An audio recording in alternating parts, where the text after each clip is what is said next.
Jayaprakash Narayana engineering కళాశాలలో ఏర్పాటు చేసిన లోక్ నాయక్ జయప్రకాష్ నారాయణ అవార్డు గ్రహీతగా ఇల్లందు ఎమ్మెల్యే గుమ్మడి నర్సయ్య ఎంపిక చేయడం జరిగిందని ఆ చైర్మన్ రవికుమార్ తెలిపారు. ఆయనకు గౌరవంగా ₹1,00,000 చెక్కును అవార్డు అందించి సన్మానం చేయడం జరిగింది.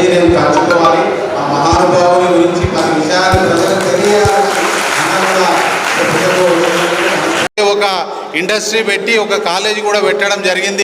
ఇది ఇచ్చేసి మళ్ళీ భరణి అన్నయ్యకి పంపి అది తీసుకురా, ఇంకోసారి ఈయనే ఉంది తీసుకురా. సార్ అడిగి మరీ తీసుకుంటున్నాడు చూడు.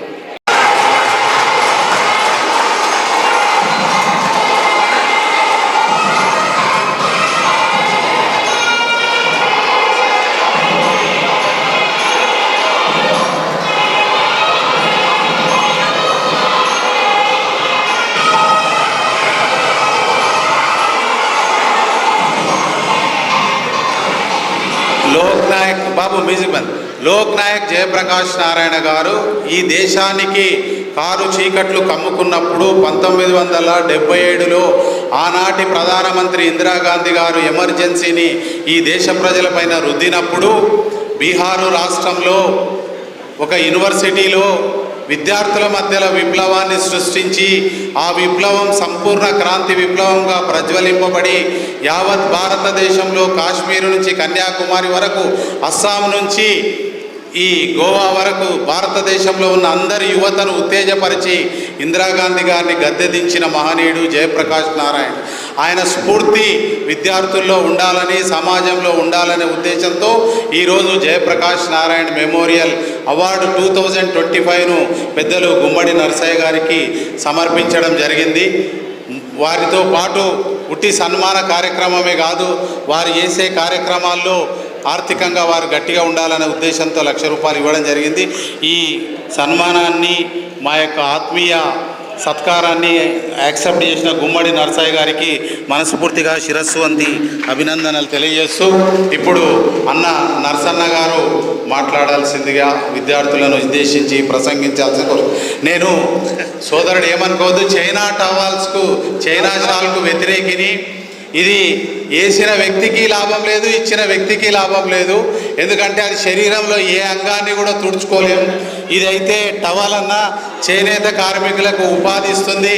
మీరు పడేస్తే కూడా ఎవరన్నా టవాల్ తీసుకొని కింద పడేసిన ఇంట్లో లాస్ట్కు బండలు దూడనికే పనికొస్తుంది.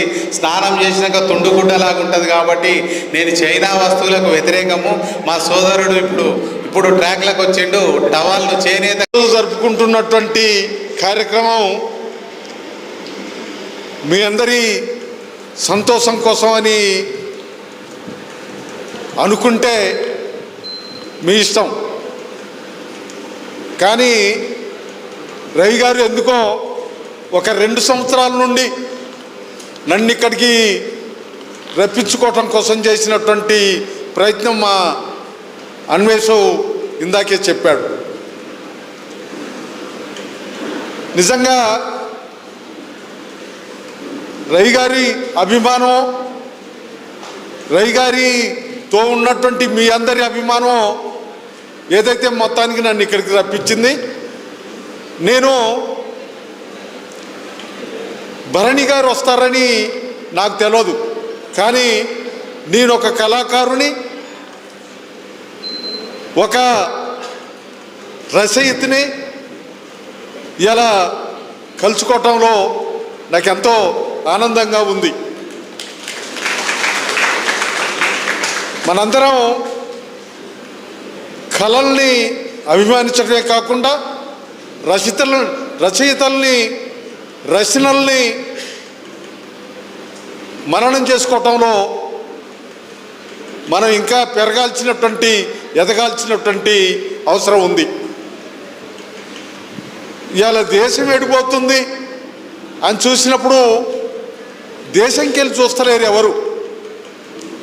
మన కోసం మనమే చూసుకుంటున్నాం. అట్లా నన్ను ఇలా రవి గారి లాంటి వాళ్ళే కాకుండా మన రాష్ట్ర పరిధిలో, ఉమ్మడి ఆంధ్రప్రదేశ్ పరిధిలో అందరికీ నేను ఒక ఇదిగా తయారైపోయాను. ఇంతకుముందు పేపర్లు రాసిపోయేటో కానీ అవి ఒకవేళ ఏ ప్రాంతానికి సంబంధించి ఆ ప్రాంతానికి కనపడేటివి. కానీ ఇవాళ మీ అందరి దగ్గర సెల్ ఫోన్లు ఉన్నాయి కదా, ఈ సెల్ ఫోన్ పట్టుకున్న ప్రతి ఒక్కరికి సమాచారాన్ని తెలియజేస్తూ సంగతులంతా బహిర్గతం అవుతున్నటువంటి పరిస్థితి. ఇలా రవి గారిని నేను కోరుతున్నా, ఇప్పటికే 2 పేర్లతోటి 2 కాలేజీలు నడిపిస్తున్నారు. జయప్రకాష్ నారాయణ పేరుతోటి ఇంజనీరింగ్, అబ్దుల్ కలాం పేరుతోటి పాలిటెక్నిక్. ఈ విద్యార్థులందరూ కూడా మంచి ప్రతిభావంతులు కావాలని, వాళ్ళు నేర్చుకున్నటువంటి చదువు దేశానికి ప్రపంచానికి ఉపయోగపడే పద్ధతిలో ఉండాలనేది నా కోరిక. వాళ్ళ తల్లిదండ్రులు కూడా ఆ పిల్లల్ని మంచి ప్రయోజకులుగా ఎదగాలి, ప్రయోజకులు కావాలనే కోరికతోటి ఎంతో శ్రమని ఎంతో కష్టాన్ని వెచ్చించి వాళ్ళు ఇక్కడికి పంపిస్తున్నారు.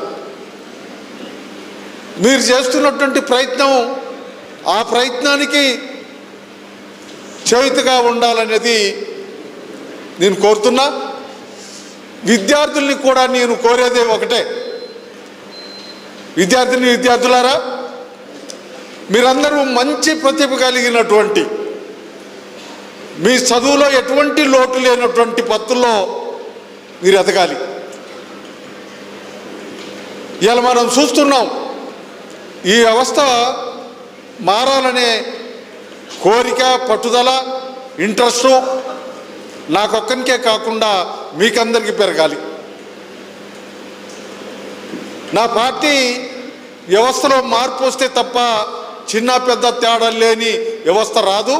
అందుకని చిన్న పెద్ద ఉన్నోడు లేనోడు అనే తేడా లేని వ్యవస్థ కావాలి. ఆ వ్యవస్థ కోసం ప్రయత్నం చేద్దాం, ఆ ప్రయత్నంలో ప్రయాణం చేద్దామని నాకు నేర్పినటువంటి విషయం. అందుకనే ఇవాళ మనం అందరం చూస్తున్నాం, రోజు